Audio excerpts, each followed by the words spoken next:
நூலில் வந்து நிதிக்குழுவை பற்றி பார்க்க போகிறோம். ஃபினான்ஸ் கமிஷன் வந்து பார்க்க போகிறோம்.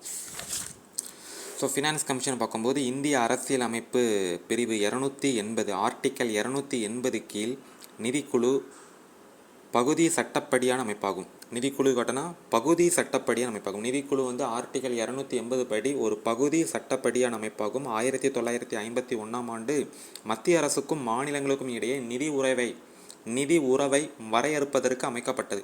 ஆர்டிக்கல் 280 படி இது ஒரு பகுதி சட்டப்படியான அமைப்பாகும். 1951ஆம் ஆண்டு மத்திய அரசுக்கும் மாநில அரசுக்கும் இடையே நிதி உறவை வரையறுப்பதற்கு அமைக்கப்பட்டது. நிதிக்குழு மத்திய அரசுக்கும் மாநிலங்களுக்கும் இடையே உள்ள சமநிலையின்மையை குறைப்பதற்கும் மத்திய அரசுக்கும் மாநில அரசுக்கும் இடையே உள்ள சமநிலையின்மை குறைப்பதற்குனா செங்குத்து சமநிலையின்மை. மத்திய அரசுக்கும் மாநில அரசுக்கும் இடையே உள்ள சமநிலையின்மையை குறைப்பதற்குனா செங்குத்து சமநிலையின்மை. மாநிலங்களுக்கு இடையான சமநிலையின்மையை குறைப்பதற்கும் மாநிலங்களுக்கு இடையான சமநிலையின்மை பார்க்கும்போது என்னதுன்னா படுகிடை சமநிலையின்மையை குறைப்பதற்கு முயல்கிறது. நிதிக்குழு 5 ஆண்டுகளுக்கு ஒரு முறை அமைக்கப்படுகிறது. 2 ஆண்டுகளுக்கு முன்பே அது அமைக்கப்படுகிறது.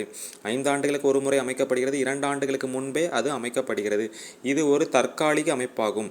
14வது ஃபினான்ஸ் கமிஷன் 2013 அமைக்கப்பட்டது. அதன் பரிந்துரைகள் ஏப்ரல் 1, 2015 அன்று மார்ச் 2020 வரை செல்லத்தக்கதாகும். 15வது ஃபினான்ஸ் கமிஷன் நவம்பர் 2017 அமைக்கப்பட்டது. அதோடைய பரிந்துரைகள் ஏப்ரல் 1, 2020ஆம் ஆண்டு முதல் நடைமுறைப்படுத்தப்படுகிறது. அதே மாதிரி நிதிக்குழுவின் பணிகள் வந்து ஆர்டிக்கல் 283 நிதிக்குழுவின் பணிகள் பற்றி குறிப்பிடுகிறது. இந்த பிரிவின்படி இந்த குழு குடியரசுத் தலைவருக்கு பின்வருவன வச்சு பரிந்துரை செய்கிறது.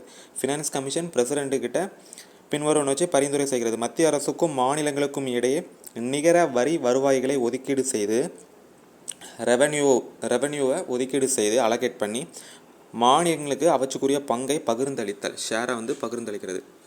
மத்திய அரசுக்கும் மாநிலத்திற்கும் வழங்க உள்ள மானிய அளவு பற்றியும் 275 உட்பிரிவு 1 ஆர்டிக்கல் 275 உட்பிரிவு 1 என்ன சொல்லுன்னா மத்திய அரசு மாநிலத்திற்கு வழங்க உள்ள மானிய அளவு பற்றியும் மத்திய அரசு மாநிலத்திற்கு வழங்க உள்ள மானிய அளவு சப்சிடி பற்றி 275 உட்பிரிவு 1 வந்து குறிப்பிடுகிறது. அந்த மானியம் பெறுவதற்கு மாநில அரசின் தகுதி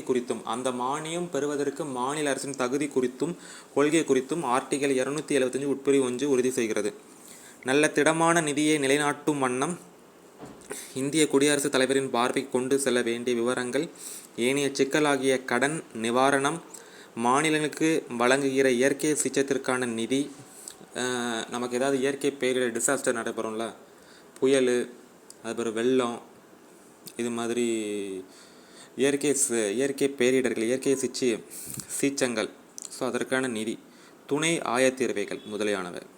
இதெல்லாம் வந்து ஒரு மாநிலத்தில் இப்படிலாம் ஏற்பட்டுச்சுன்னா இயற்கை சீற்றங்கள் சில நெருக்கடிகள் ஏற்படும் போது இது பண்ணணும்.